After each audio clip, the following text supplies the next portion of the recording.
চিকিৎসায় যারা কাতরাচ্ছে তাদেরকে আমরা স্মরণ করছি, তাদের পরিবারের প্রতি আমরা সমবেদনা জানাচ্ছি। বন্ধুগণ, আমরা সকল শহীদদের জাতীয় বীর ঘোষণা করছি।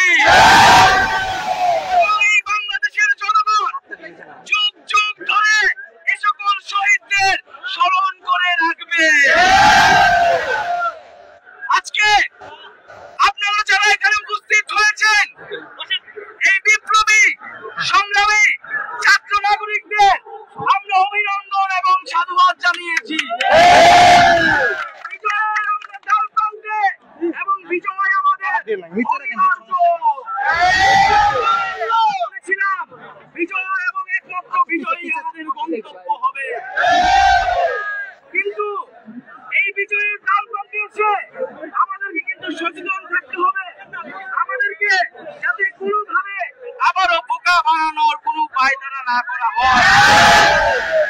আমরা স্পষ্টভাবে বলেছিলাম আমাদের এক দফা দাবি হচ্ছে এই শেখ হাসিনা সরকারের পতন এবং ফ্যাসিবাদী সব ব্যবস্থার বিলোপ ঘটাতে হবে।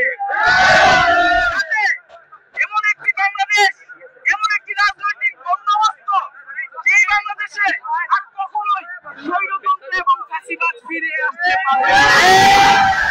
সেই বাংলাদেশে এই বিচার এবং মানবিক মর্যাদা প্রতিষ্ঠিত হবে। তাই শেখ হাসিনার পতনে আমরা কিন্তু খুশি হব না। একটা নতুন বাংলাদেশ গড়ার শপথ নিতে হবে এবং এই অভ্যুত্থানকারী ছাত্র নাগরিকরাই সেই নতুন বাংলাদেশ গঠন করবে।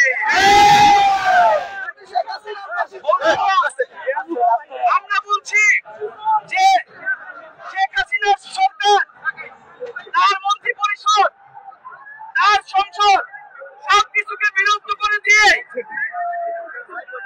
প্রতিবাদী অভ্যুত্থানকারী ছাত্র নাগরিকরা আপনারা মিলে মনোযোগ দিয়ে শুনি, আবারও বলছি, অভ্যুত্থানকারী ছাত্র নাগরিকরা আমরা মিলে যেই সরকার প্রস্তাবনা করব, যেই রূপরেখা প্রস্তাবনা করব, তার কাছে ক্ষমতা হস্তান্তর করব। এর বাইরে কোনো ধরনের সরকারকে আমরা মেনে নিব না।